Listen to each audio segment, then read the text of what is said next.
December 20th, 1944, Luxembourg City.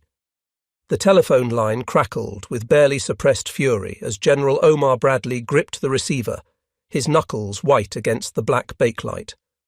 Across the wire came Dwight Eisenhower's measured voice, delivering an order that would test their friendship to its breaking point. 2 American armies, the 1st and the 9th, were being placed under British command, under Montgomery's command. "By God, Ike, I cannot be responsible to the American people if you do this," Bradley erupted, his Missouri composure finally shattering. "I resign."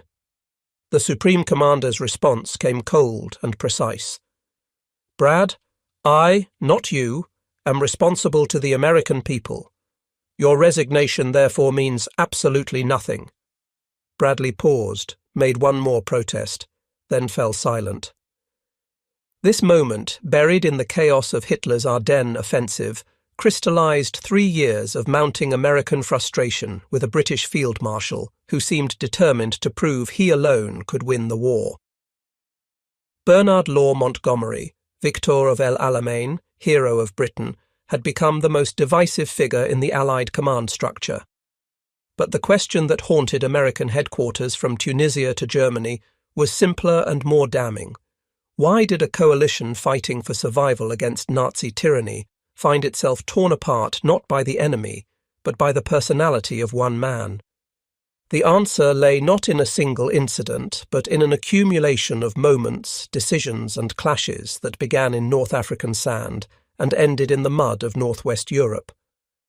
This is the story of how military genius became military burden, how national pride collided with Allied necessity, and how the Americans came to view their most prominent British battlefield commander with emotions ranging from exasperation to something approaching loathing. The mathematics of Allied command were deceptively simple but politically complex. By late 1944, American forces in Europe outnumbered British troops by substantial margins. American industrial output dwarfed Britain's war-stretched economy. Yet Field Marshal Bernard Law Montgomery seemed constitutionally incapable of acknowledging these realities or adjusting his behavior accordingly. To American eyes, Montgomery represented everything they had fought a revolution to escape: aristocratic presumption, colonial condescension, and an unshakable belief in British superiority. But Montgomery was no caricature. He was genuinely brilliant, meticulous in preparation, careful with his soldiers' lives in ways that endeared him to his troops. His victories were real, his tactical acumen undeniable. British soldiers, battered by early war defeats, had found in Montgomery a commander who won battles while keeping casualty lists manageable. Churchill cherished him. The British public adored him. None of this mattered to American commanders who found themselves repeatedly sidelined, patronized, and publicly diminished by a field marshal who seemed to view them as enthusiastic amateurs requiring British guidance. The friction began not with grand strategic disputes, but with something far more personal: respect, or the lack thereof. From their first encounters in North Africa through the final victory in Germany, American commanders would discover that Montgomery's treatment of them revealed assumptions about American competence, American courage, and American worth that cut deeper than any battlefield disagreement. March 6, 1943. Kasserine Pass, Tunisia. The desert wind carried the acrid smell of burned vehicles and defeat across the Tunisian landscape as Lieutenant General George S. Patton stepped off his plane, arriving to assume command of the battered Second Corps. 20 days earlier, German forces under Field Marshal Erwin Rommel had savaged American units in their first major engagement with veteran Wehrmacht troops. The defeat had been comprehensive, humiliating, and instructive. What greeted Patton was not merely a demoralized command, but a British command structure that viewed American forces as unreliable auxiliaries requiring careful supervision. General Sir Harold Alexander, the new British commander of 18th Army Group overseeing all Allied ground forces in Tunisia, had drafted a report on American combat performance that read like an indictment. American commanders lacked experience. American troops lacked discipline. American units required extensive British oversight before they could be trusted with significant responsibilities. The report was not entirely unfair. Kasserine Pass had exposed genuine deficiencies in American leadership, tactics, and combined arms coordination. But Alexander's response went beyond corrective criticism. In his view, Second Corps should be assigned supporting roles while British forces executed the primary attacks. Patton understood immediately what was at stake. This was not merely about defeating Rommel. It was about proving that American arms could stand alongside their British counterparts as equals. His diary entries from this period documented British presumption and his determination to prove American worth through aggressive action. Montgomery, commanding the British Eighth Army approaching Tunisia from the east, embodied the British assumptions Patton resented. The victor of El Alamein carried himself with the confidence of a commander who had reversed Britain's fortunes in the desert. He had driven Rommel across North Africa through methodical, carefully prepared operations that emphasized overwhelming material superiority rather than tactical flair. His soldiers trusted him because he won without wasting their lives unnecessarily. But his manner suggested that he alone understood modern warfare, and that others, particularly Americans, had much to learn. Alexander's operational plan for the final Tunisia campaign reflected these assumptions. Montgomery's Eighth Army would deliver the primary blow against the Mareth Line, the Axis fortifications in southern Tunisia. Patton's Second Corps would conduct supporting attacks, drawing German attention away from Montgomery's main effort. The Americans would serve as Montgomery's shield while the British won the glory of breaking through to Tunis. The plan had military logic. Montgomery commanded veteran troops with proven success against German armour. Patton led formations still learning their trade. But the allocation of missions carried implications beyond tactical prudence. It established expectations that would haunt American commanders throughout the war. British forces taking the lead, American forces providing support, British commanders receiving credit while American achievements went unnoticed or minimised. Patton launched his offensive toward El Guettar on March 17, 1943, determined to prove American competence through aggressive action. His orders reflected his personality, mixing tactical guidance with demands for aggressive leadership. Officers would lead from the front. American troops would show the same aggressive spirit that had characterized their entry into the First World War. Whatever the cost, the two corps would demonstrate that it deserved to be treated as a combat force rather than occupation troops. The Battle of El Guettar provided vindication. On March 23rd, 50 German tanks of the 10th Panzer Division emerged from mountain passes into the valley, executing a dawn attack designed to shatter American defences. What followed shocked the German commanders. American artillery, emplaced with careful attention to overlapping fields of fire, unleashed devastating concentrations on the advancing armour. Tank destroyers, positioned to exploit terrain advantages, engaged the panzers at ranges that negated German tactical superiority. By day's end, the battlefield was littered with destroyed German vehicles, and the 10th Panzer Division had been stopped cold. For the first time, American forces had defeated experienced German armoured units in sustained combat. But the victory carried a bitter aftertaste. Alexander's headquarters, focused on Montgomery's operations against the Mareth Line, paid minimal attention to Second Corps' success. British staff officers continued to issue detailed instructions to Patton, micromanaging American operations in ways that suggested persistent doubts about American competence. More galling still, Alexander repeatedly changed Second Corps' objectives, shifting priorities in ways that appeared designed to ensure American forces remained auxiliary to British operations. Patton would be ordered to advance, then halt, attack with armour, then lead with infantry.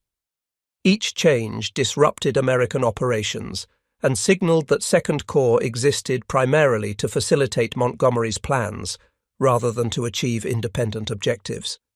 When Montgomery finally attacked the Mareth Line on March 20th, His initial assault made little progress against determined German resistance. He adapted by shifting his main effort to an outflanking manoeuvre, demonstrating the flexibility that characterized his best operations. But the modification required time, allowing German forces to establish new defensive positions. By the time 8th Army broke through, the opportunity for a decisive pursuit had passed. 2nd Corps continued its supporting attacks in central Tunisia, drawing German reserves away from Montgomery's front. American forces advanced steadily, taking objectives and inflicting casualties on Axis forces. But these achievements went largely unacknowledged in British reporting. Montgomery's breakthrough received extensive publicity. Patton's contribution, equally important to the overall campaign, merited minimal mention. When the victory parade was held in Tunis on May 20, 1943, with General Eisenhower, Alexander, and French General Henri Giraud taking the salute, the narrative emphasized British and French achievements, while American contributions received cursory acknowledgement. For American commanders, Tunisia provided lessons that went beyond tactics and logistics. They learned that fighting alongside the British meant fighting for recognition as well as victory. They discovered that Montgomery, whatever his military talents, seemed incapable of treating American forces as genuine partners rather than promising apprentices. And they began to suspect that this attitude reflected not just Montgomery's personality, but a broader British unwillingness to accept that the balance of power in the alliance had shifted irrevocably toward Washington. These lessons would prove prophetic when the Allies turned their attention to the next objective. Sicily, July 10, 1943. Gulf of Gela, Sicily. The largest amphibious assault in history to that point rolled toward the shores of Sicily as Operation Husky, the invasion of Italy's largest island, commenced in darkness and heavy seas. Over 8 divisions, divided between General Bernard Montgomery's British 8th Army and General George Patton's American 7th Army, stormed beaches from Cape Scaramia to Syracuse in an operation that would test Allied unity as thoroughly as it tested German and Italian defences. The plan for Operation Husky had been contentious from its inception. Initial proposals envisioned landings dispersed across Sicily, seizing ports quickly to ensure adequate supply for subsequent operations. Montgomery detested dispersed landings. His experience in North Africa had convinced him that concentration of force was paramount, that scattering troops invited defeat in detail. On April 24, 1943, he articulated his objections and proposed an alternative. Concentrate all landings on Sicily's southeastern corner, giving 8th Army the clear mission of driving straight to Messina, the island's northeastern port and the gateway to mainland Italy. Air Marshal Arthur Tedder and Admiral Andrew Cunningham, responsible for air and naval operations respectively, opposed Montgomery's plan. It would leave 13 Axis airfields operational, posing unacceptable risks to the invasion fleet. It would require ships to remain concentrated in limited waters, vulnerable to air attack. Their objections carried weight. Both men commanded respect earned through successful operations. Montgomery's response revealed the full force of his personality. He threatened, with Churchill's backing, to resign rather than execute a plan he considered fundamentally flawed. Faced with a crisis that threatened to derail the entire invasion, Eisenhower called a conference for May 2nd to resolve the dispute. The meeting exposed fault lines that would widen throughout the war. Montgomery presented his case with confidence bordering on arrogance. Tedder and Cunningham pushed back, defending the importance of airfields and naval security. Eisenhower, attempting to balance military necessities against coalition politics, ultimately sided with Montgomery. The landings would be concentrated in southeastern Sicily, with 8th Army driving toward Messina and 7th Army protecting 8th Army's left flank. For Patton, reading the final plan in North Africa while preparing his command for invasion, the implications were unmistakable. 7th Army would play a supporting role. Montgomery would lead the main attack. The British would take Messina while Americans guarded their flank. Once again, American forces were relegated to secondary missions while British commanders pursued glory. The decision rankled for reasons beyond Patton's considerable ego. By July 1943, American forces in the Mediterranean theatre had grown substantially. 7th Army comprised 3 infantry divisions, an armoured division, and substantial support troops, a force comparable in size to 8th Army. American industrial output was flooding Allied stockpiles with equipment. American air power dominated Mediterranean skies. Yet the command structure treated American forces as auxiliaries to be employed at British discretion. Patton's diary entry from July 12th captured his frustration with brutal clarity. Alexander and his entirely British staff had visited 7th Army headquarters to present the operational plan, a plan that, in Patton's view, cut Americans off from any possibility of taking Messina. He noted bitterly that Alexander, commanding British and American armies, arrived with no American officers on his staff. "What fools we are," Patton wrote, recognizing that American political leaders had accepted a command arrangement that guaranteed American marginalization. The landings themselves went reasonably well, despite chaotic airborne operations that saw British and American paratroopers scattered across the countryside, many drowning when their gliders crashed into the Mediterranean. By dawn on July 10th, both armies had secured their beachheads and were pushing inland. Initial resistance from Italian coastal divisions crumbled quickly. German counterattacks against Gela Beach, where Patton's forces landed, were defeated with the assistance of naval gunfire and determined fighting by the 1st Infantry Division. Montgomery, confident that Axis resistance would collapse before methodical British pressure, signalled Alexander that the route to Messina lay open. His 8th Army would drive straight up the eastern coast. Patton's 7th Army should hold defensively, protecting 8th Army's flank while Montgomery pursued what he assumed would be a demoralised enemy. The signal revealed Montgomery's assumptions.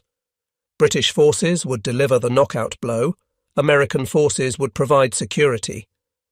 Reality intruded swiftly. German forces, far from collapsing, established strong defensive positions exploiting Sicily's mountainous terrain. 8th Army's advance bogged down south of Catania, where German paratroopers held positions that channelized British attacks into killing zones. Montgomery's methodical approach, so effective in the desert, struggled against defenders who could concentrate forces on narrow fronts and fight from prepared positions. On July 12th, as 8th Army's advance stalled, Montgomery sent a signal to Alexander that would define Anglo-American relations for the remainder of the war. He proposed that 8th Army expand its operational area westward, effectively commandeering a key road assigned to 7th Army. The expanded frontage would allow him to outflank German positions blocking his advance. American forces should, he suggested, halt and defend while 8th Army executed the offensive that would cut Sicily in half. The signal's tone was as significant as its content. Montgomery did not request Alexander's approval. He informed Alexander of his intentions and suggested that American forces adjust accordingly. The presumption was staggering. Montgomery was proposing to appropriate American operational areas, relegate American forces to static defence, and execute a strategy that ensured British forces alone would gain credit for Sicily's conquest. Alexander, whose admiration for Montgomery outweighed his confidence in American commanders, agreed. On July 13th, he issued an order assigning Montgomery the disputed road and instructing Patton to hold defensively while 8th Army advanced. For the American commanders reading the order, the message was unmistakable. British preferences would determine Allied strategy regardless of American contributions or capabilities. Patton's initial response demonstrated the political constraints that frustrated American commanders throughout the war.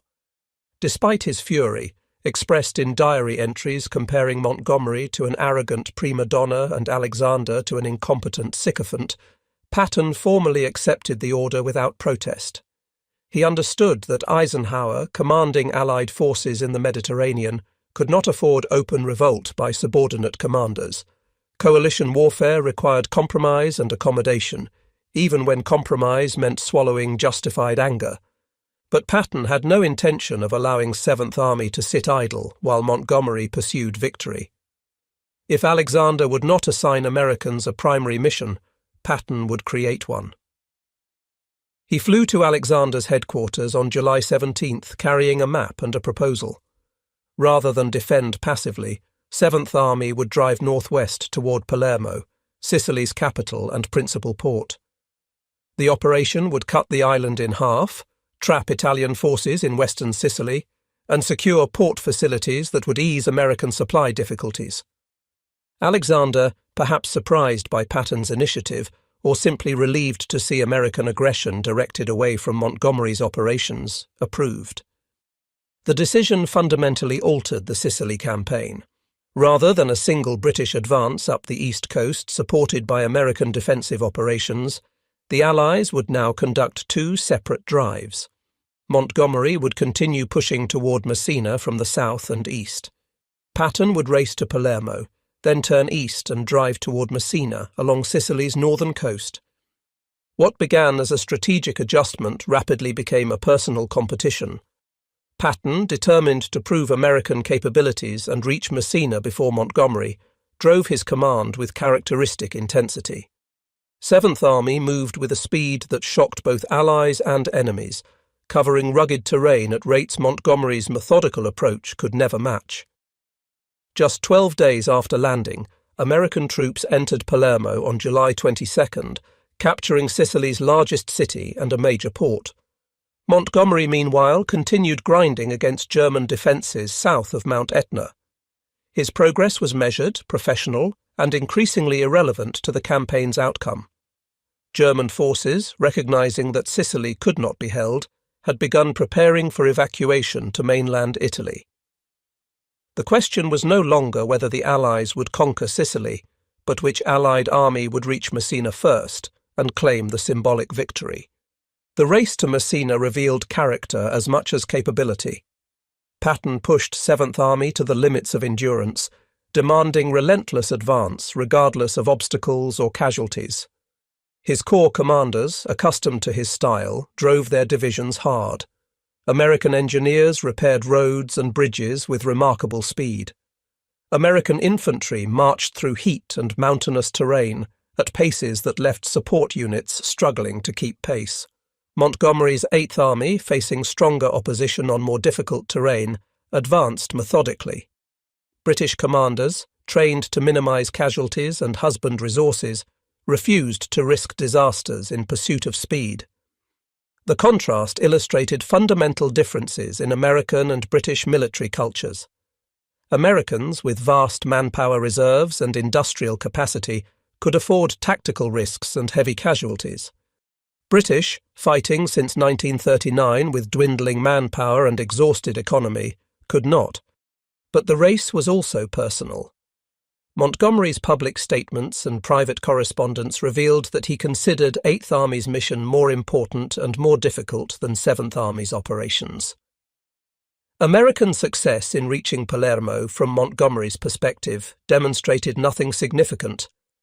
Patton had faced weak Italian opposition in secondary terrain. 8th Army confronted veteran German troops in positions that favoured defence. The comparison, Montgomery implied, was meaningless. American commanders saw Montgomery's dismissal of their achievements as characteristic British condescension. They had heard similar assessments in Tunisia. American successes were minimised, American difficulties explained by inexperience, American commanders patronised as enthusiastic but untutored. This attitude suggested that British respect for American arms was purely conditional, extended only when American forces operated under British command guidance and for British objectives. On August 17, 1943, elements of Patton's 3rd Infantry Division entered Messina several hours before British forces arrived. 7th Army had won the race, but the victory was hollow in ways that reflected the toxic state of Allied command relationships. Montgomery's public reaction combined graciousness with subtle dismissal. He congratulated Patton while emphasising the difficulties 8th Army had faced and implying that terrain rather than competence explained outcomes. British press coverage reflected Montgomery's framing. Reports celebrated Eighth Army's fighting against the Germans while treating Seventh Army's advance as a sideshow against inferior opposition. American achievements were acknowledged but diminished, presented as complementary to rather than equal with British operations. For American commanders reading these accounts, the message was clear. British narratives would always centre British achievements regardless of objective evidence. The Sicily campaign left scars that would never fully heal. American commanders had demonstrated that their forces could match British troops in operational tempo and combat effectiveness. But recognition from their British counterparts remained grudging and conditional. Montgomery, in particular, seemed constitutionally unable to acknowledge that American commanders might possess skills comparable to his own, or that American forces might deserve credit commensurate with their contributions. Two incidents during the Sicily campaign further poisoned relationships. On August 3rd and again on August 10th, Patton slapped hospitalized soldiers he accused of cowardice, triggering a scandal that would haunt his career. When word reached Montgomery, his response was coldly dismissive. Patton's behaviour confirmed British assumptions about American indiscipline and emotionalism. A British commander, Montgomery suggested, would never lose control in such fashion. The second incident involved a young British Lieutenant Montgomery sent to Patton's headquarters as liaison officer. The lieutenant arrived with a suitcase tied with string, a shabby appearance that enraged Patton. Earlier, Patton had sent Montgomery a full liaison team, including a colonel, a major, and a complete communications section. In exchange, Montgomery had dispatched a single junior officer with inadequate equipment. Patton sent the lieutenant back with a note explaining that he could not permit boys in his headquarters. The incident was minor, almost comical, but it captured the casual disrespect that characterized Montgomery's treatment of American counterparts. Patton commanded an army equal in size to Montgomery's Eighth Army. He deserved, by any standard of professional courtesy, liaison officers of appropriate rank and competence. Montgomery's failure to provide them suggested that he viewed Seventh Army as subordinate, regardless of official command relationships. As Allied planners turned their attention to the invasion of Italy and eventually to Operation Overlord, the cross-channel invasion of France, one fact had become indisputable.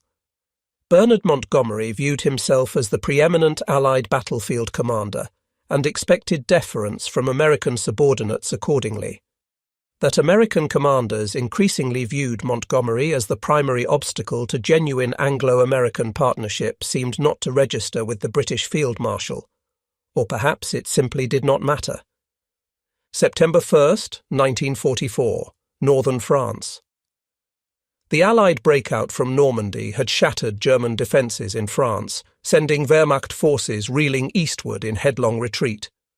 Paris had been liberated on August 25, 1944, amid jubilant scenes that seemed to confirm the war's imminent end.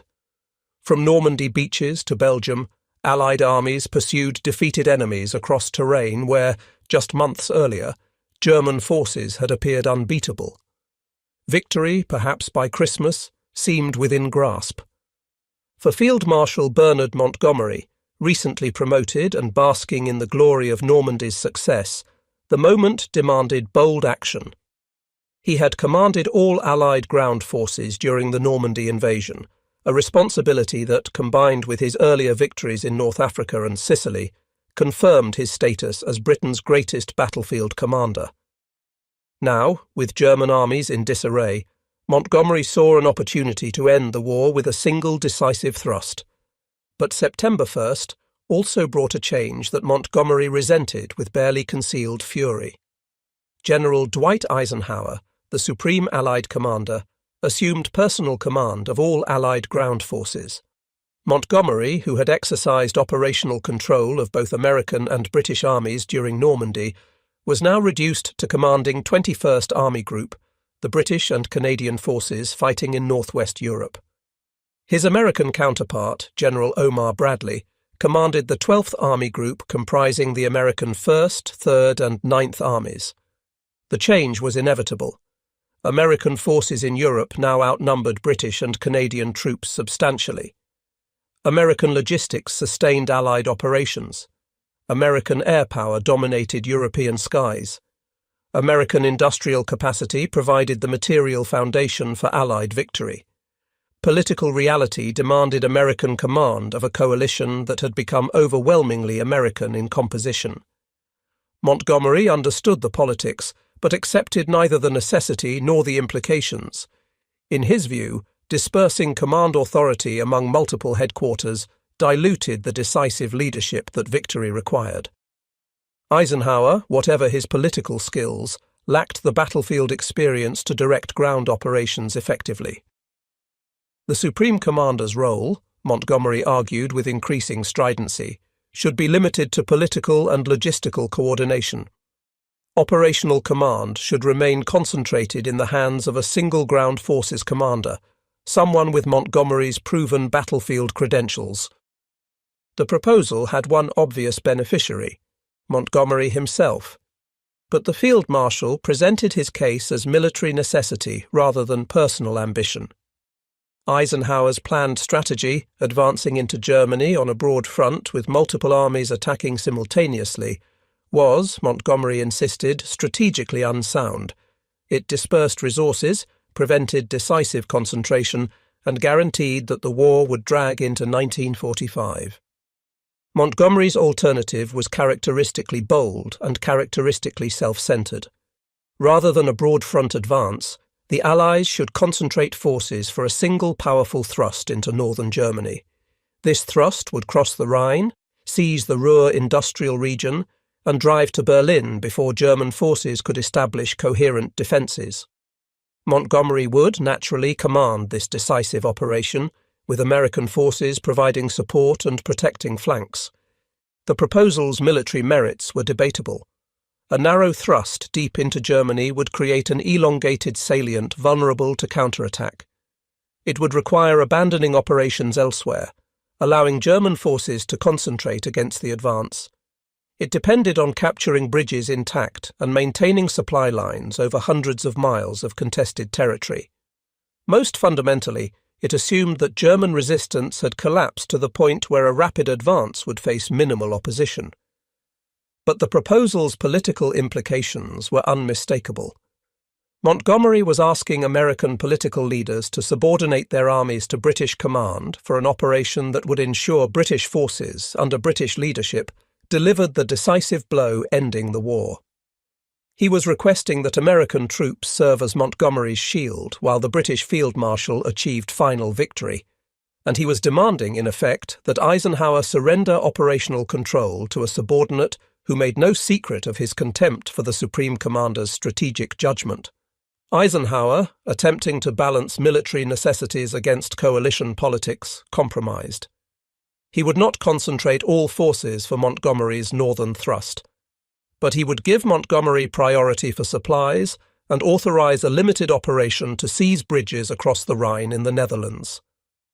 Operation Market Garden, as the plan was designated, would employ 3 airborne divisions to capture bridges at Eindhoven, Nijmegen and Arnhem.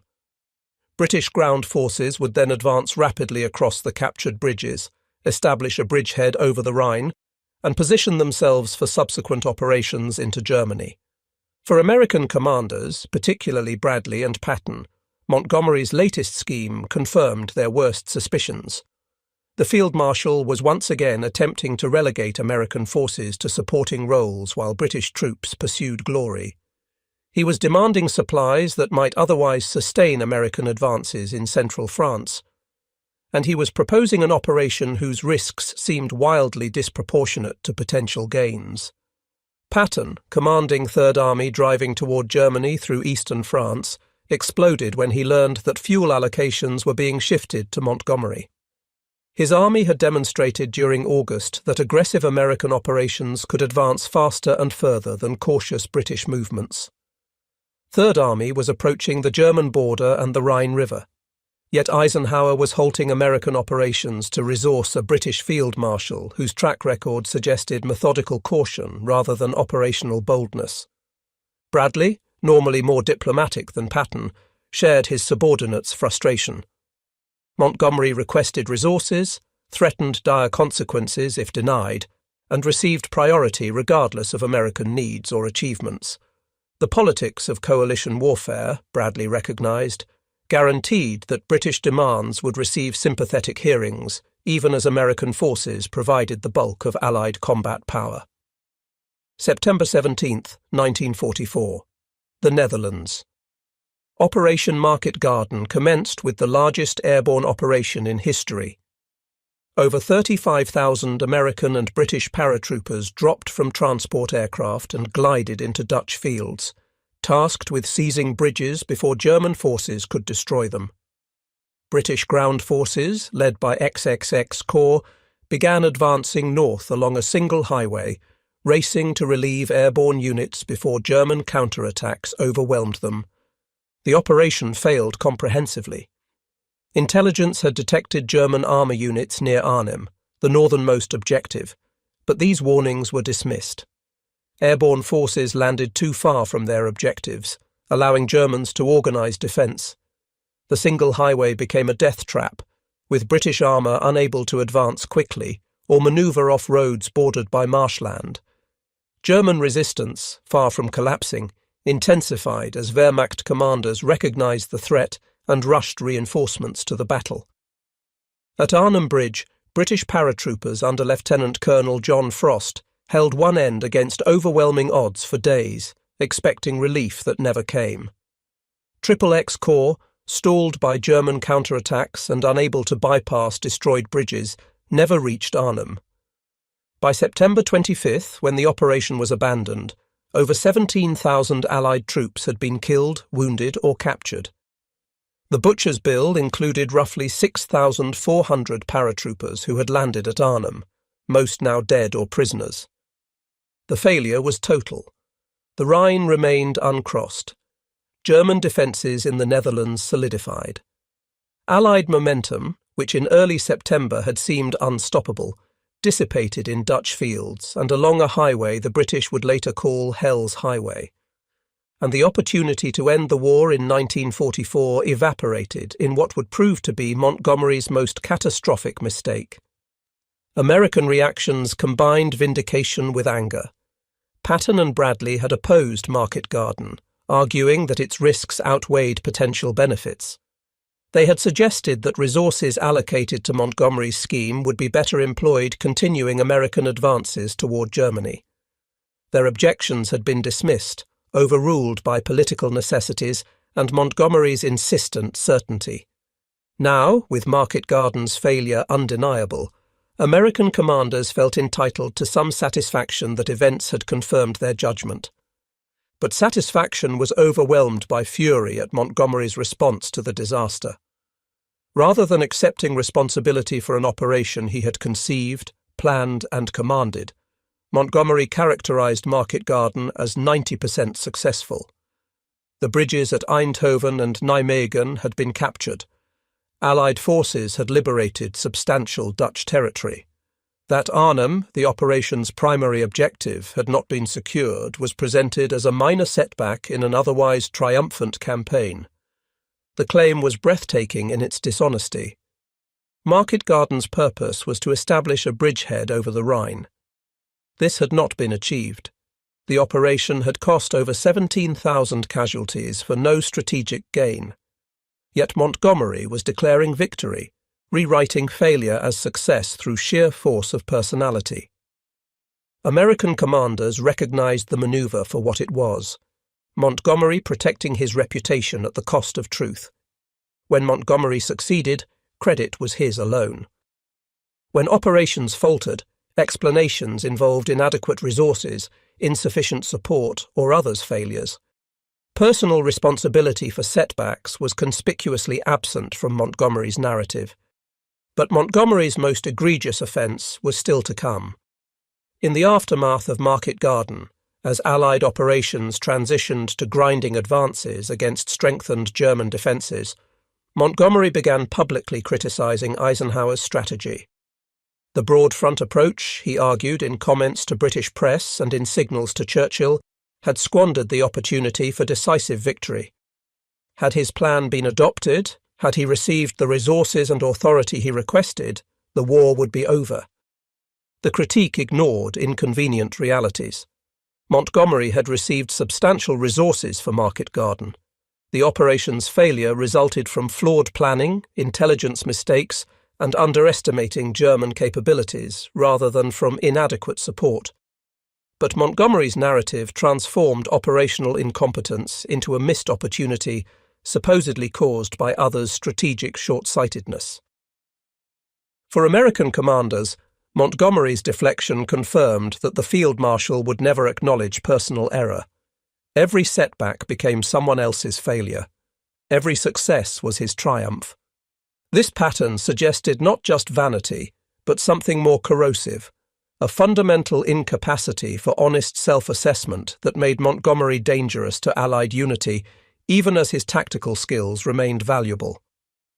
December 16th, 1944. The Ardennes Forest, Belgium. At dawn, German forces launched their last great offensive in the west, attacking through the Ardennes in a desperate gamble to split Allied armies and seize the port of Antwerp. The assault achieved complete surprise, smashing into thinly held American positions and creating a bulge in Allied lines that would give the battle its name. For 10 days, the outcome hung in balance as German spearheads drove toward the Meuse River, threatening to fracture Allied defences and prolong the war indefinitely. The Battle of the Bulge became Montgomery's finest and worst moment simultaneously. His military performance was exemplary.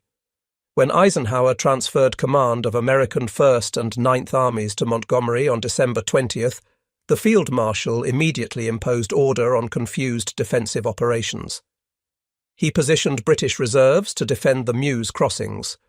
He coordinated American counterattacks. He demonstrated, under genuine crisis conditions, why Britain valued his leadership. But Montgomery's conduct after the battle sowed bitterness that would persist decades after the war. On January 7, 1945, with German forces in full retreat and Allied victory assured, Montgomery held a press conference ostensibly to praise American troops and defend Eisenhower. What emerged instead was a masterclass in self-promotion disguised as gracious compliment. Montgomery began by praising the American soldiers' fighting qualities, but he quickly pivoted to describing his own actions upon taking command, actions presented as decisive interventions that saved American forces from disaster. "As soon as I saw what was happening," Montgomery explained, "I took certain steps myself to ensure that if the Germans got to the Meuse, they would certainly not get over that river." He continued, describing how he had tidied up the battlefield, how he had thought ahead, how he had ensured balanced dispositions. The battle, Montgomery concluded, had been most interesting, possibly one of the most interesting and tricky battles he had ever handled. Throughout the recitation, British actions were highlighted, Montgomery's brilliance emphasized, and American commanders conspicuously absent from the narrative. The performance was calculated insult disguised as compliment. Montgomery praised American soldiers while implying they had been saved by his superior leadership. He credited American courage while suggesting that American commanders had been overwhelmed by events until British professionalism imposed order. And he characterized a desperate defensive battle, won primarily by American units like the 101st Airborne at Bastogne and by Patton's rapid counterattack from the south, as a Montgomery triumph. American reaction was explosive. Bradley, reading press reports of the conference, felt profound betrayal. Montgomery had commanded 2 American armies for barely 3 weeks. Those armies had fought magnificently, holding against overwhelming odds until German offensive momentum exhausted itself. Patton's Third Army had executed a brilliant counterattack, pivoting 90 degrees in winter conditions to relieve Bastogne. American soldiers had paid in blood to defeat Hitler's final gamble.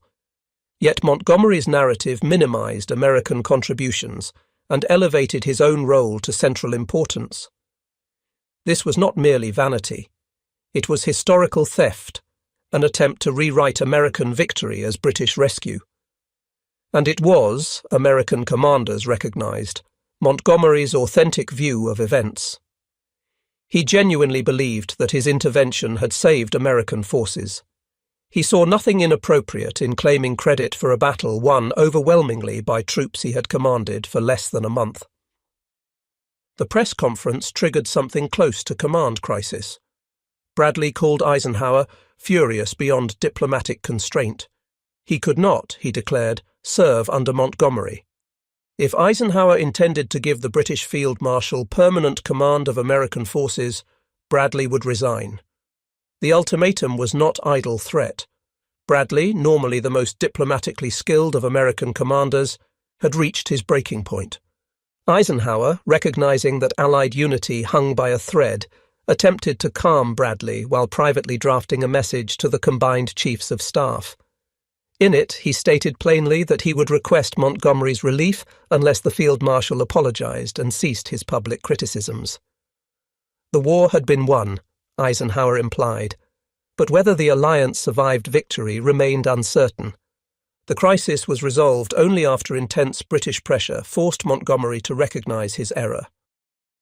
On January 12th, Montgomery wrote to Eisenhower, expressing regret and acknowledging that his press conference had caused offense. To Bradley, he sent a conciliatory letter praising American troops and expressing gratitude for the honor of commanding them temporarily. The letters were gracious, apparently sincere, and largely irrelevant. The damage was done. American commanders now understood with absolute clarity that Montgomery would never view them as genuine partners. Every operation would be filtered through Montgomery's assessment of how it affected his reputation. Every failure would be explained by insufficient support or others' errors. Every success would be claimed as validation of Montgomery's wisdom. This pattern was fixed, predictable, and intolerable. But more than personality clashes were at stake. By early 1945, the balance of forces in Europe had shifted so decisively toward American predominance that Montgomery's pretensions to battlefield supremacy had become not merely irritating, but operationally counterproductive. American armies comprised over 60 divisions. British and Canadian forces numbered fewer than 20. American logistics sustained Allied operations. American air power dominated European skies. Yet Montgomery continued behaving as though British wisdom must guide American strength. The contradiction reflected broader tensions in Anglo-American relations. Britain, exhausted by 5 years of war and facing post-war economic collapse, struggled to accept that its global predominance had ended. The United States, emerging as the world's dominant power, was discovering that military might created political responsibilities that American traditions had not prepared it to assume. Montgomery's inability to adjust to these realities made him a symbol of Britain's difficulty accepting diminished status. Winston Churchill, watching Montgomery's press conference disaster unfold, recognized the danger. He spoke in Parliament on January 18th, carefully calibrating his words to repair Allied relationships. The Battle of the Bulge, Churchill stated clearly, was predominantly an American battle, an American victory, and would be remembered as an ever-famous American triumph. British forces had played a supporting role, as coalition partners should. The speech was diplomatic necessity, correcting Montgomery's narrative and acknowledging military realities, but it also represented Britain's acceptance that the war's remaining campaigns would be primarily American endeavours. British forces would participate, contribute, and share victory. But American commanders would increasingly dictate strategy, direct operations, and claim the credit that their forces' predominance merited. Montgomery, isolated by his own conduct and increasingly irrelevant to operations dominated by American armies, spent the war's final months commanding 21st Army Group in Northern Europe. His operations were professional, his tactical sense remained sound, but his relationship with American commanders never recovered. Bradley avoided him. Patton despised him. Eisenhower tolerated him as political necessity demanded, but never again trusted his judgment or his motives. May 8, 1945. Germany surrendered unconditionally. The European war was over. Victory belonged to an Allied coalition that had overcome not just Nazi Germany, but also internal divisions that had repeatedly threatened to tear it apart. In the euphoria of peace, old conflicts were temporarily submerged. Montgomery received accolades from grateful British public. American commanders returned home to celebrations that recognized their achievements. But in memoirs and histories written after the war, the conflicts resurfaced. Montgomery's published recollections, appearing in 1958, reignited old controversies by criticizing Eisenhower and implicitly claiming that Montgomery's strategic vision had been superior. Eisenhower, then President of the United States, broke off personal contact, refusing to correspond with a former colleague who seemed determined to refight battles from a vanished war. Bradley's memoir, published in 1951, meticulously documented instances where Montgomery's conduct had undermined Allied operations. Patton's posthumously published diary revealed the depth of his contempt for the British Field Marshal. American histories of the war, drawing on these accounts and official records, presented Montgomery as talented but difficult, brilliant but insufferable, a commander whose contributions were real, but whose personality made him a liability to coalition warfare. British historians defended Montgomery, arguing that American commanders never appreciated his methodical approach, his concern for casualties, his strategic sophistication. They noted that Montgomery never lost a major battle after assuming command in North Africa. They emphasized that his planning and preparation had made D-Day successful. They suggested that American criticisms reflected jealousy of British professionalism and resentment of British military traditions. The debate continued for decades after the participants' deaths. Historians argued about Montgomery's true contributions, about whether American frustrations were justified, about how personalities affected military operations. Some concluded that Montgomery was a great commander poorly suited to coalition warfare. Others suggested that American commanders, lacking Montgomery's experience, resented his superior judgment. Still others argued that the conflicts reflected inevitable tensions when proud nations attempt to cooperate in existential struggle. But beneath historiographical debates lay a simpler truth, one that American commanders of the Second World War understood with crystalline clarity.